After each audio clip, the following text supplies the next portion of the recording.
for those that don't know, Long Island is a pretty big place. I mean, Huge. it's yeah. I mean, when you hear island, I think people think like, oh, it's something really tiny, but it's a really big place, and there's still lots of places to hide bodies. We already, unfortunately, are learning all that. All these bodies are found in this low-lying barrier island of Gilgo Beach. If you have a victim who's connected to body parts that are found in Hempstead Park, which is a very suburban park in the middle of Long Island, that's going to freak people out. Your first question in that email was, what do you think is the next most important step? Identify Peaches or others? This is in 2017. Biggest splash, so to speak, over the last few months was the Sandra Castilla case. Sure. And add that with the Peaches identification as Tanya Jackson and her baby Tatiana. I mean, Yes. those were huge moments. But Josh, for we've been talking about that they knew the ID of Peaches and her baby Oh, we for were right about that. I forgot how yeah, we were right about that. Yeah. yeah, we've been talking about that for probably 2 years.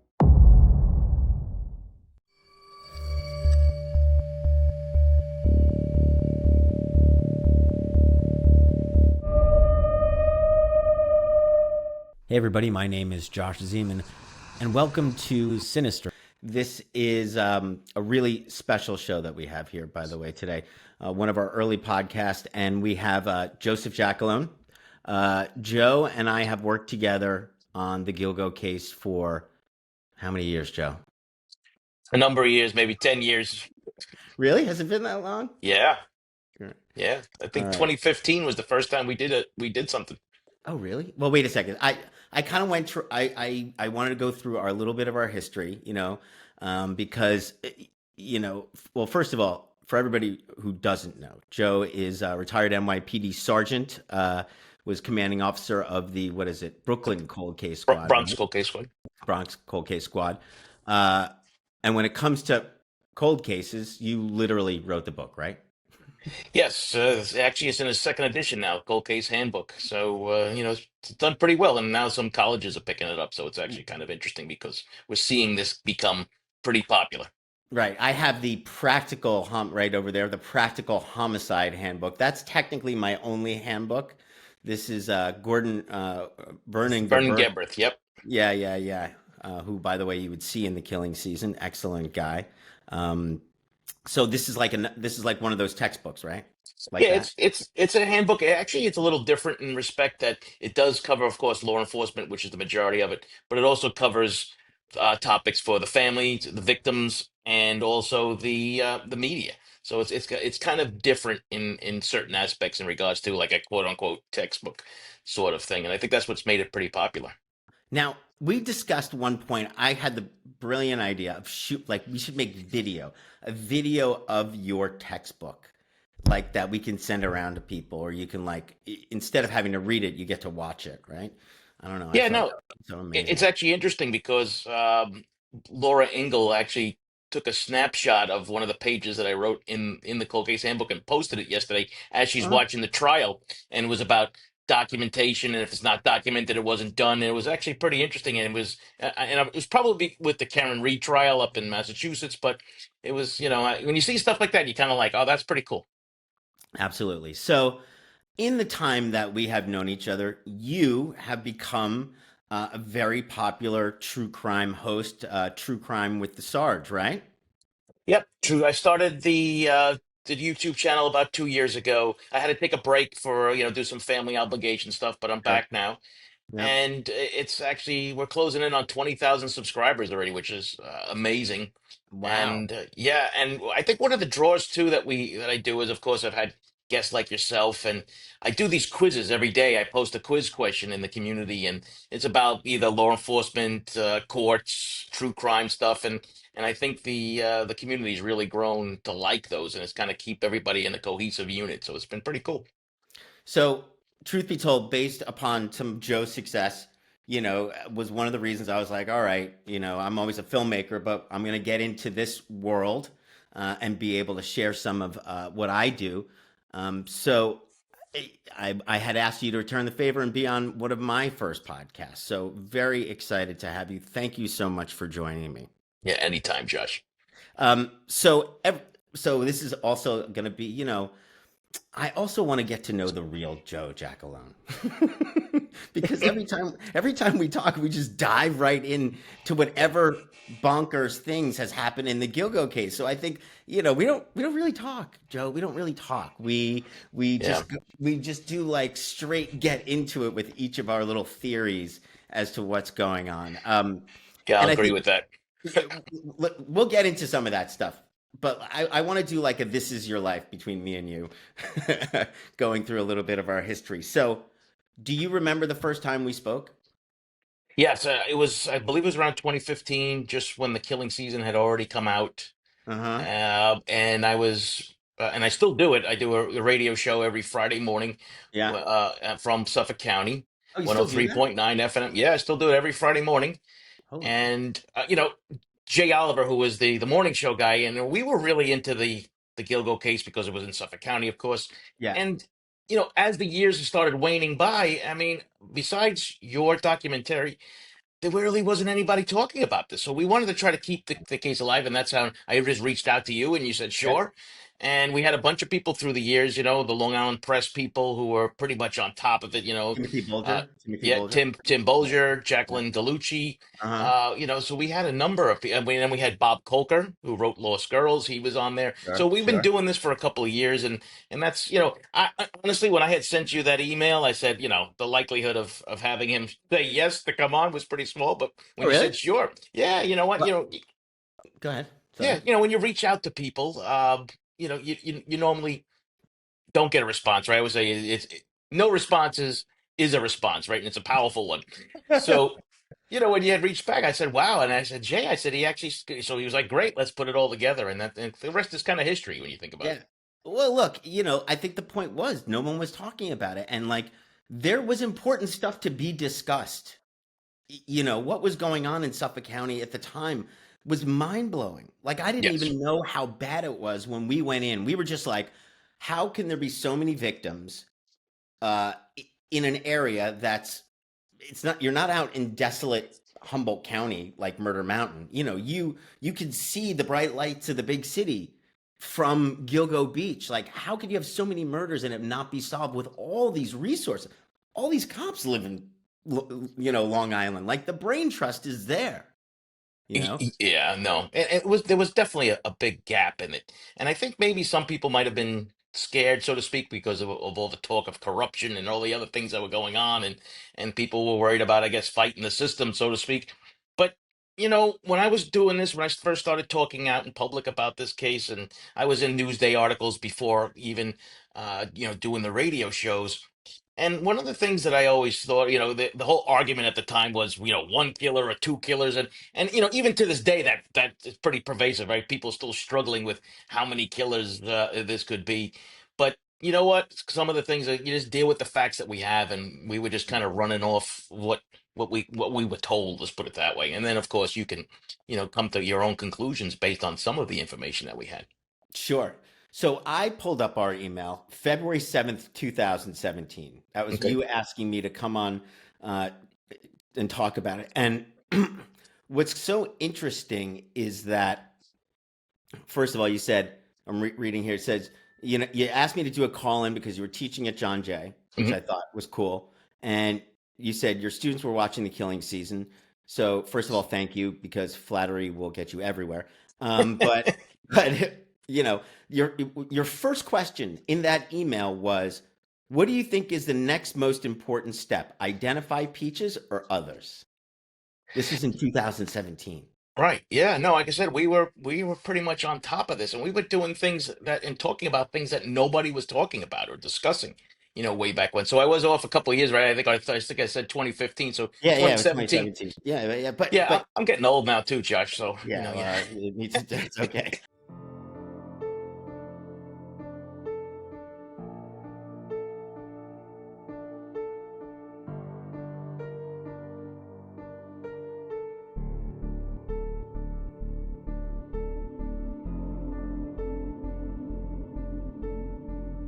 It was a late Saturday night. I was getting ready to close. Two people came in. She came from New York, and she was down with one of her girlfriends. And it was a simple enough tattoo, so I took the extra time out and tattooed it. If you have a peach with a bite taken out of it, what do you think that means? Somebody took something from her.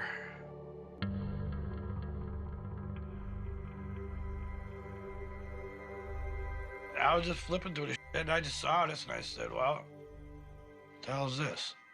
And I said, man, that looks familiar. That looks like that tattoo I did. So I figured I'd give the Nassau police a call.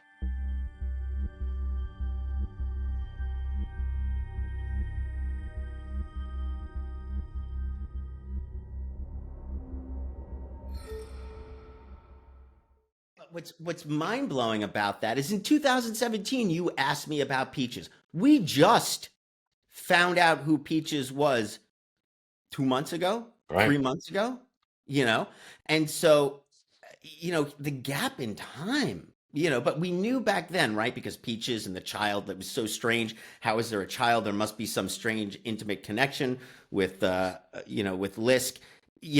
That's so mind blowing. So we haven't publicly spoken together, I think, since that show on Right. your channel, which anybody could go watch. It's the Peaches one. But what was the response to that show? Oh my God, it took off. I think it's last time I looked, it was like at least 16,000 views on that. And yeah, no, and specifically, even though, I only have 18,000 subscribers, that active wise is probably 10%. So Yeah. there's a lot of people that were tuning in and watching this, and they were interested in that too.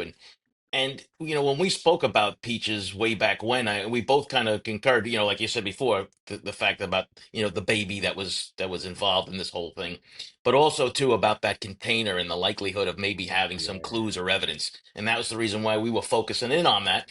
And Yep. even though we don't know, I'm still sticking with that. That I think there's something in that container that is going to help solve that case. Right, right, right, right. It's so interesting. That was your first question to me, was Peaches, and here we are, 8 years later, and we're still talking about it. And now 16,000 other people are talking about it. Well, we're also following some breaking news out of Long Island. That's where Nassau County Police have just revealed the identities of two murder victims from more than 2 decades ago. Fox 8's Jody Goldberg is live in Mineola with some new information on all of this. Jody. Bianca, we knew her as Peaches, and now police have identified her as Tanya Jackson. And we know her daughter, who was also found murdered, is Tatiana Dykes. Take a look at these pictures. We're seeing them for the first time, just released by the Nassau County Police Department. We're learning more about the mother and daughter, found murdered in '97 and then in 2011. However, I deal a lot, obviously, with Los Angeles, and because of the documentaries, and that's where most of the streamers are. What's interesting is that they barely know anything about this case on the West Coast. Yeah, That's nuts. yeah, and even though this could be one of the biggest cases that we've ever seen, and when it turns out in the end, I still find that there's a huge amount of interest, but there's a lot of things that are going on in other cases, and since we're only in stages, I think once the trial hits, this is going to be it. However, the thing that really I think pushes this one to the side, so to speak, is the fact that there's probably not going to be live cameras in the courtrooms because people that I see this every day. They want to stream these courtrooms. They want to see Hmm. everything. They want to see the witnesses and hear the Hmm. questions. And I think that might tamper down some of the expectation in things that we're going to be dealing with in regards to how people view this as this big case. But you know what? It's going to be big no matter what. But let me ask you a question: cameras in the courtroom, yay or nay? I hope so, but I don't think they No, will. it's not going to happen. I'm just Yeah, saying, are you a fan of cameras in the courtroom? I'm on the fence. Yeah, Gee, I saw your face. Yeah, I'm on the fence on this one. I understand that, this is like everybody is really into this and tuned into it.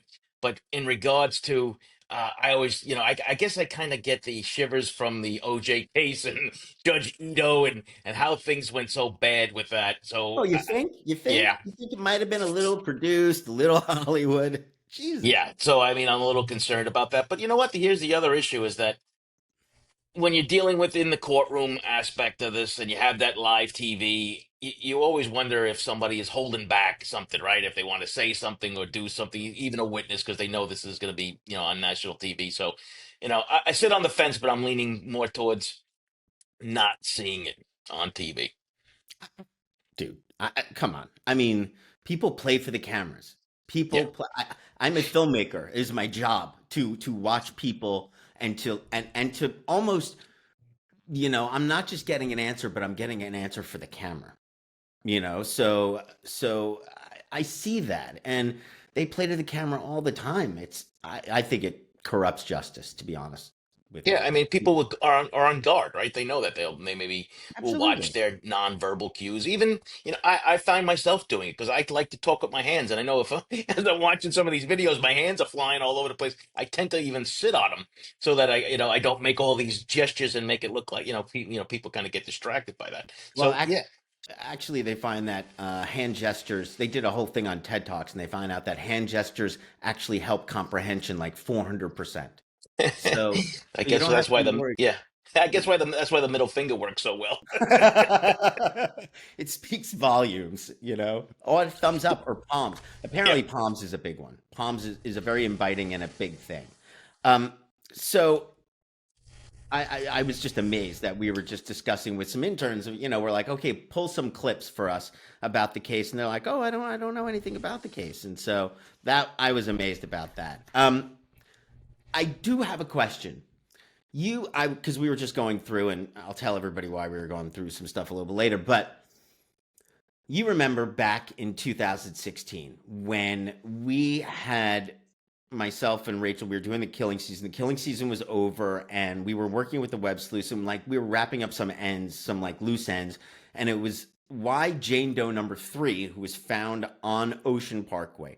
Why Jane Doe number 3, which we knew at the time was connected to the baby doe. So we knew that Jane Doe number 3 and baby doe were connected, but we didn't know why uh, baby doe was in NamUs, right? What's NamUs stand for? The National Missing Unidentified Person System. Good, you get an A plus. Um, you're a teacher, and why Jane Doe number 3 wasn't in NamUs, right? Didn't make any sense why one would be in NamUs and the other one wasn't in NamUs. And so and by the way, also interesting, Jane Doe number 3 was in Nassau County, so further down the line. So Jane Doe number 3 is in Nassau County.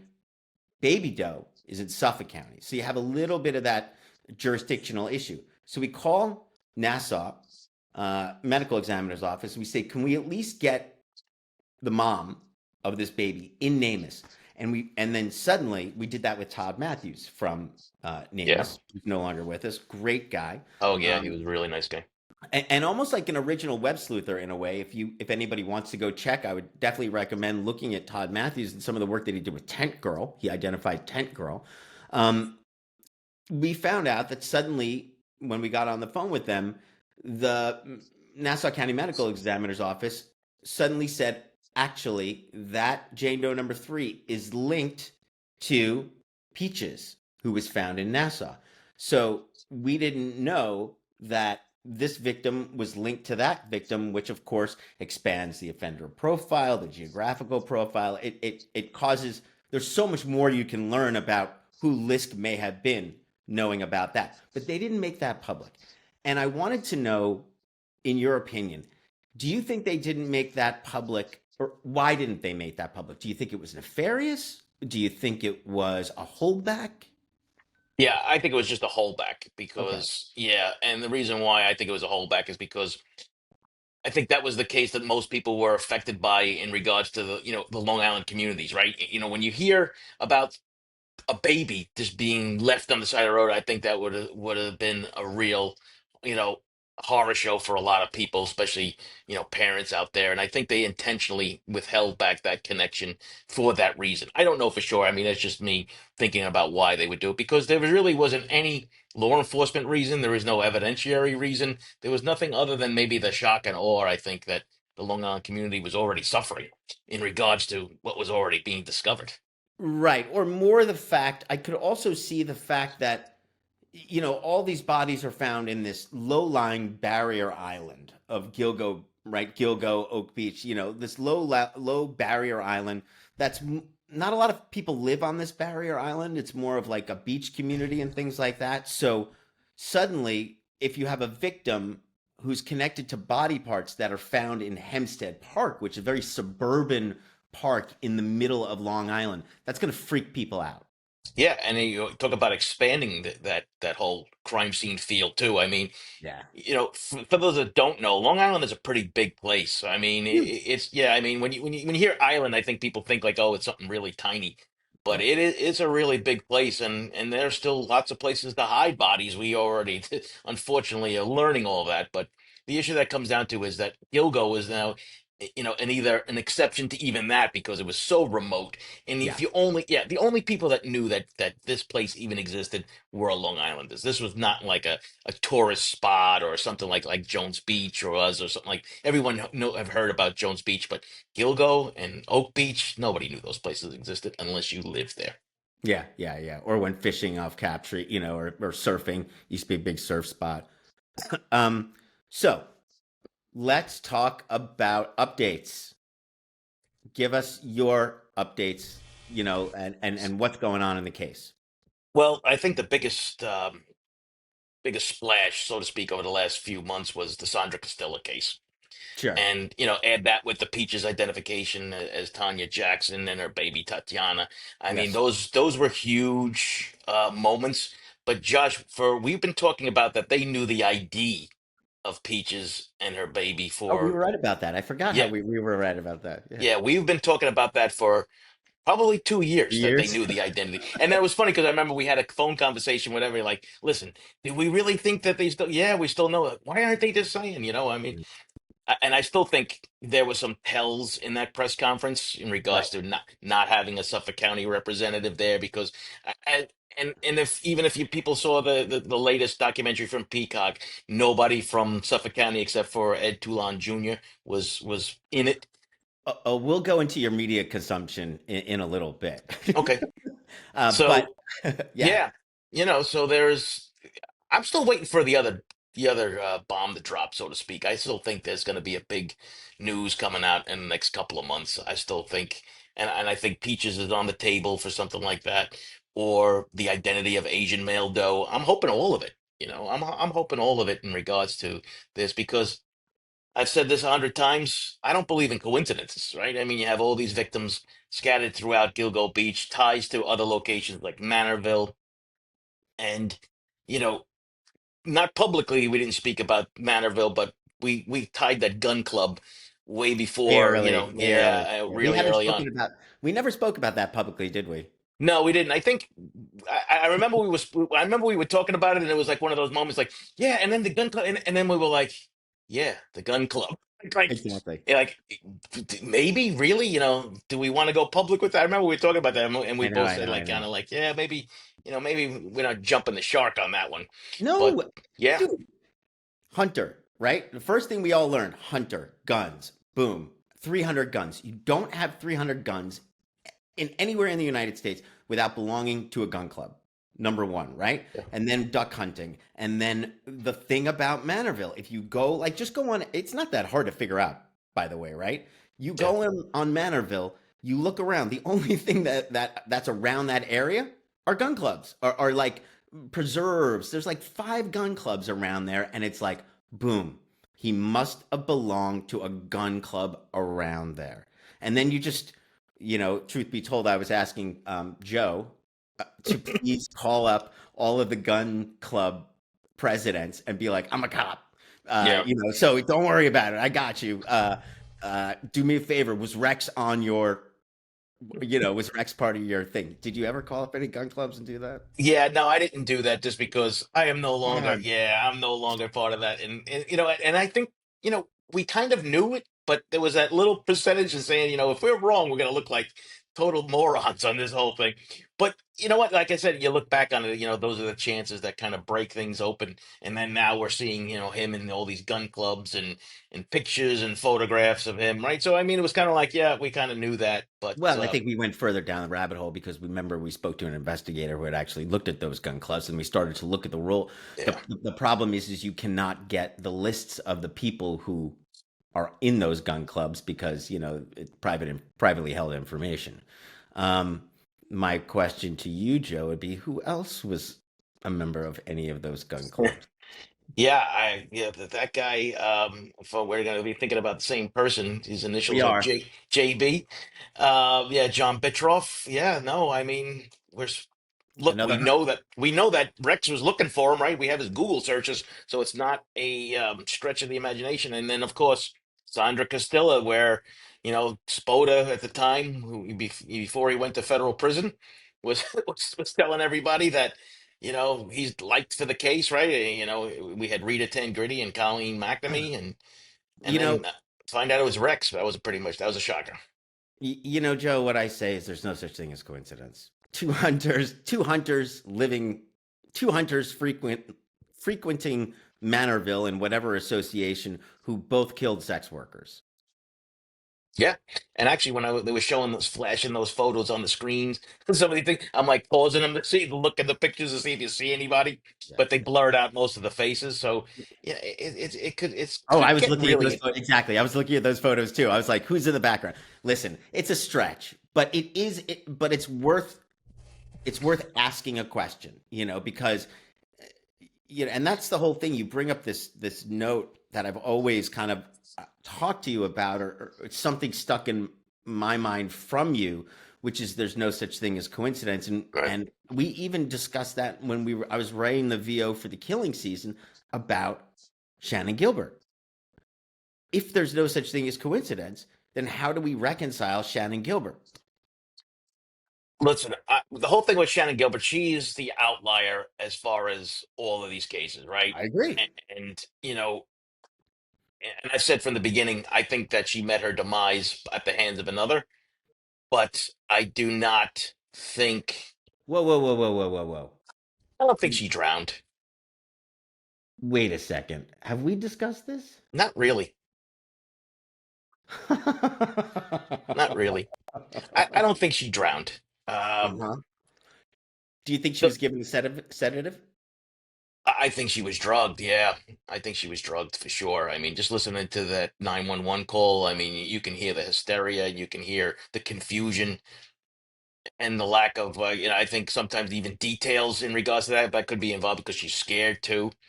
But Shannon Gilbert comes with a uh, a driver, right? She's got her own security.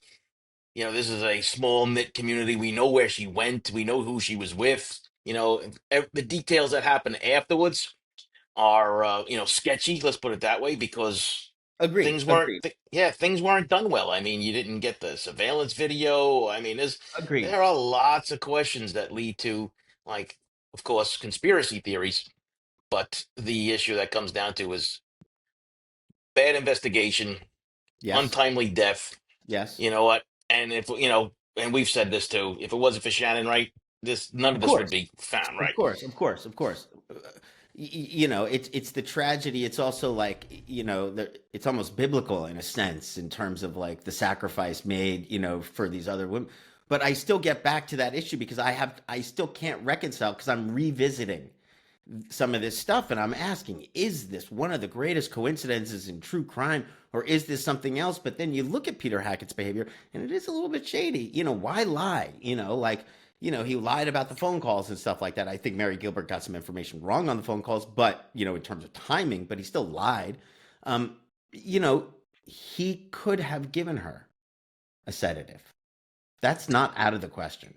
No, I mean, listen, she's not. She's going seen running from the house, right? I always said that I think the last door she knocks on was Gus Coletti's. Barbara, I think it Oh, was. yeah, right. She told her she was calling the police, whatever, and she panicked and kept on and running. But yeah, Gus Coletti told her to sit here. I'm calling the police and wait. And then she went running into the night, from the last house, and and people say, well, why didn't you open the door? Listen, nobody's opening the door to somebody at 2 o'clock in the morning screaming, knocking on your door. It's not Exactly. happening. Yeah, Yeah, sorry. everybody watches too many movies. Yeah, In this day and age, like no, maybe. But what I don't understand is why didn't she go in? Because Gus is what is 85-year-old man? Like he's not a threat. Like, honey, I'm calling the police. Just hang yeah. right there. So she must have been blind with hysteria. Probably, high for sure. I think Hmm. we do know. But the It's interesting that you say that because I don't think we've ever discussed Yeah, that. we've never really gotten into the Shannon Gilbert. That's a new shocking thing I didn't know about you. I wonder what else I'm going to find out about you. Um, uh, Well, but I mean, the manner of death is undetermined, right? So the medical examiner couldn't tell exactly what transpired. The yeah, police have come up with that as an accidental death, and they kind of have just dismissed it. That's technically not the way it goes. I, I, Uh, I was under the impression it was technically drowning. no, it's listed as undetermined Okay. as the manner of death, which means in New York we call it a cuppy. That's case undetermined pending police investigation, and that's there it is. The magic last two letters, police investigation. Right. Kicking it back to the police department and saying, "Give me the evidence so that I, the medical examiner, can make a determination and classification for this case." And they really didn't do it. They said, "That's it, accidental. She drowned," and move it on. Well, again, and one of the reasons I'm literally going through that old footage of myself and Rachel walking through this. It's even hard to call it walking, right? Because it's this grass like mounds that are, and underneath the grass mounds are water, right? It's like Mhm. walking through quicksand. And I remember going there, and we're looking at it. So I was under the impression that I don't think anybody could have killed her in there, but something could have led to her demise in there, you know? Yeah. But again, people are like, it was sunny, it was 75. Like, unless you go out there, if you get the slightest bit wet at 50 degrees on a May 1st, it is when the wind is whipping off that water, it is freezing cold. I remember being freezing cold and I was fully dressed. Yeah. So I don't know. Well, I, listen, I mean, I don't know for sure, but the issue that comes down to is there are a lot more questions than answers in regards to what happened that night. And absolutely. yeah, and the issue that comes down to too is that there's been differing stories about how much clothes she had on when she was found, if she had on any, right? I mean, where the clothes were left. Apparently she was either taking the clothes off as she was running, in this kind of thing. So yeah, hypothermia. I mean, there's a lot of different aspects, of course, that could have happened. And yes, it's so close to the water there, Freezing. and yeah, Freezing. it's cold. Yeah, even I, right now, even in June, it's cold there at night. Oh, absolutely. Like the wind is whipping, so even if you have, by the way, a little bit of moisture on you, like I could definitely, the hypothermia thing, I could see happening for sure because and then you'll hear about it. I keep saying you'll hear about it. So just everybody, FYI, I'm going to be doing a podcast with the Tenderfoot guys, the guys who do Payne Lindsay, they do the Monster series. So I'm going to be doing a long form podcast for the Monster series called Hunting Lisk, where we get to go back through all of our old footage that we looked at that we did for the killing season, and to see how close we came. And that includes a couple of things, Joe, I've talked to you about, which is going and reviewing our interview with Dave Schaller, talking about the Green Avalanche and talking about Rex and the fact that speaking of missing things, we missed that. We missed that thing. It's dude.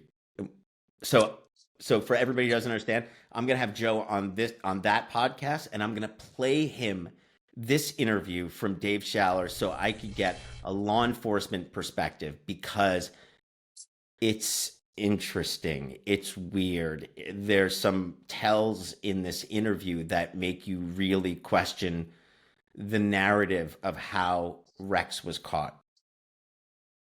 Joe, haven't we always questioned the narrative how Rex was caught? Yes, yes, and the timing of it too, like in regards to how this whole thing came about. Like almost like oh guys, we gotta go, right? We gotta run. It's like what are you doing Wrap it up. tonight? Well, yeah, we're going to Manhattan and we're gonna make this rest. Yeah. Yeah, I'm dying to find out what was the impetus behind the decision to go that night. All right, that's it for part one. But next episode, we're going to go deeper. We're going to talk about how this case has evolved behind the scenes, how these Fry hearings will affect the future of the trial, and how some of the more troubling issues at the heart of this case, that being the jaw-dropping corruption of the previous administration, will affect this overall trial. Now, needless to say, there is a hell of a lot more going on to this story than just a serial murderer going on trial. So stick around, please, because part two drops next week, And don't forget to subscribe, turn on those notifications. I know they're annoying. And stay with us because we are just getting started.